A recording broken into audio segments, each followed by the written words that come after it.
No século XV, há 500 anos, os povos do nosso planeta não tinham a facilidade que temos hoje para viajar. Não havia automóveis nem aviões. As pessoas de um continente não sabiam que havia outras terras além do oceano. Naquele tempo, atravessar os mares parecia uma ideia absurda e perigosa. Quem se atrevia a fazer isso era chamado de louco ou aclamado como herói. Imagine a TV viajando no tempo para mostrar o passado. Imagine a vida, as pessoas, os sonhos de outras épocas.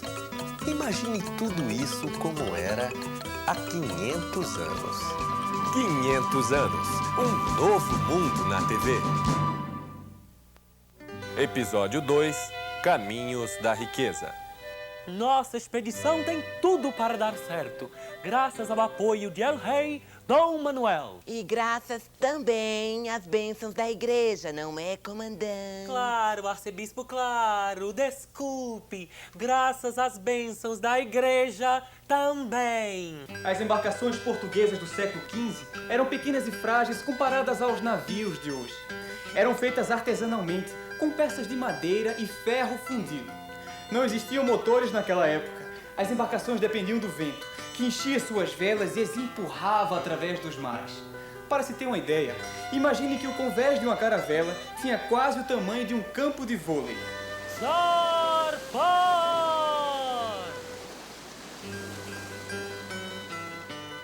Os pilotos eram experientes e os equipamentos os melhores da época. Só que naquele tempo ninguém sabia que falta de higiene e de boa alimentação podem provocar doenças e até a morte. Ninguém se preocupava em lavar as mãos, tomar banho, usar roupa limpa. Imaginem isso num pequeno barco, durante meses em pleno mar. O pessoal fede um pouco, mas a gente acaba se acostumando. Sinto saudades do gosto de uma maçã, de uma pera, qualquer fruta fresquinha. Aqui todo dia é peixe com arroz e pão seco. Não temos como conservar as frutas por mais de uma semana. Por isso, só comemos cereais, peixe e carne seca. Viajar pelo mar não é para qualquer um. Tem que ser forte como eu. Muita gente está adoecendo. Teve um amigo meu que sangrou pela boca até morrer. A maioria está com escorbuto. Doença horrível. A hemorragia começa nas gengivas e depois vai atacando o resto do corpo. Sangram até morrer. Não sabemos como curar. O escorbuto é causado pela falta de vitamina C no organismo. Só que naquele tempo as pessoas não sabiam disso. A nossa correspondente africana nos contará o que aconteceu com a expedição por causa das doenças. Liana Muyemba, é com você. Obrigada, Joaquim. O que se viu foi uma grande tragédia. Dos 150 homens que partiram de Portugal, 95 morreram. Com poucos marinheiros para manter a esquadra, Vasco da Gama decidiu queimar o seu próprio barco, a caravela São Rafael. Isso aconteceu na costa africana. Felizmente, a sorte da expedição começou a mudar. Terra vista! Enfim, chegamos a Moçambique. Moçambique é um importante centro comercial controlado por mercadores árabes, lugar onde circula muita riqueza. Depois do que passamos, já foi uma grande vitória chegar até aqui. Depois de Moçambique, a expedição continuou a viagem. Em Melinde, Vasco da Gama contratou um piloto árabe que conhecia bem a região. Ele orientou os portugueses pela rota mais segura até Calicut, na Índia, destino final da expedição. Passaremos 3 meses aqui nas Índias. É tempo suficiente para estabelecermos entrepostos comerciais na África e na Ásia. O entreposto é como uma filial, um escritório para administrar os interesses do comércio português. É uma forma de marcar presença nestes lugares e facilitar o nosso trabalho. Os comerciantes portugueses compram mercadoria em Calicut a um preço baixo e vendem bem mais caro lá em Portugal. Também podem trazer produtos da Europa que serão vendidos por um alto preço aqui nas Índias. É um excelente negócio para a nação portuguesa! O que é que esses portugueses querem? Vão chegando assim na terra dos outros, montando entreposto aqui, entreposto ali. O pior é que o Marajá nem está ligando. Claro, se o comércio com Portugal der certo, vamos ficar mais ricos por aqui. Quem vai ficar mais rico? Nós e a terra em que vivemos. Aqui, só quem fica rico são os comerciantes e o Marajá. Nós não somos nem marajás nem comerciantes. Somos artesãos. Quero ver no dia em que os portugueses trouxerem tecidos mais baratos que os nossos para vender por aqui. Se você acha que esses estrangeiros devem ir embora, por que não junta alguns amigos e os expulsa do país?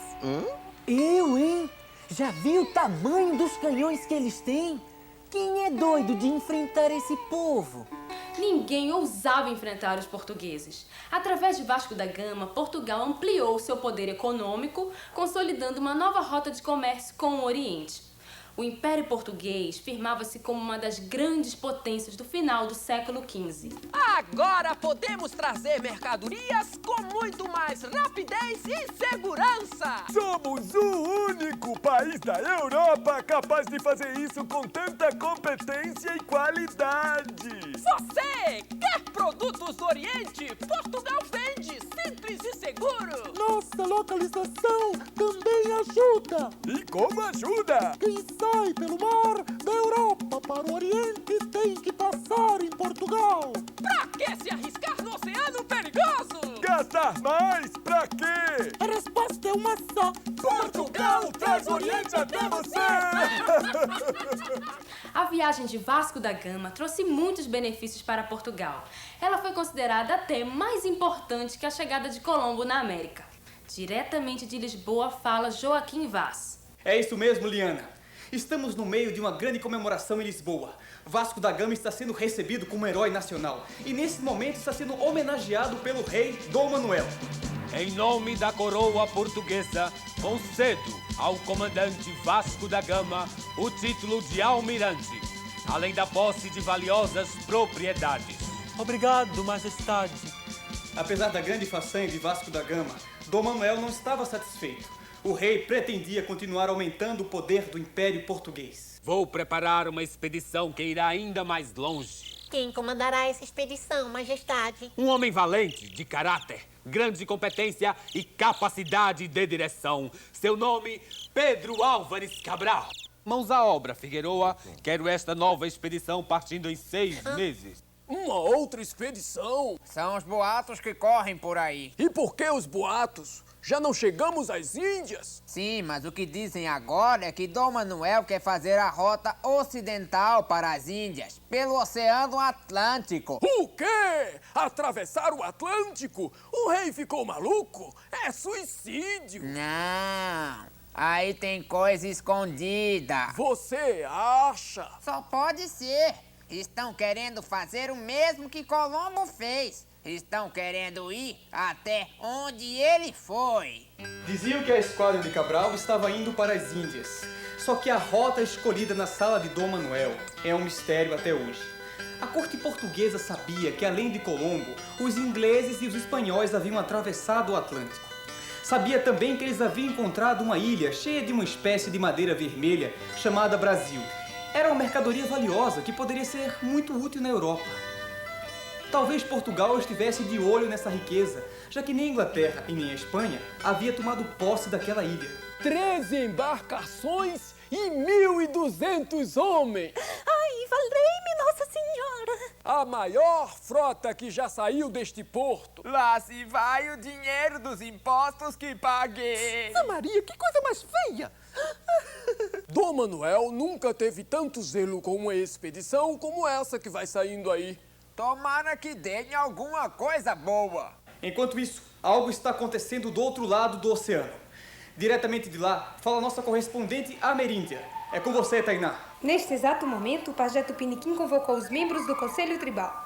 Ele quer divulgar os resultados de uma pagelança feita em regime de urgência. Tive um sonho mau esta noite e acordei gritando. E como eu esqueci do que sonhei, pedi ao pajé para falar sobre esse presságio. Queimei folhas de jurubeba e penas de guriatã. Vi na fumaça estranhos homens de pele branca chegando pelo mar em grandes canoas. Chegaram perto de mim. Olhei dentro deles e vi seus corações. Eles me olhavam e era como se eu não existisse.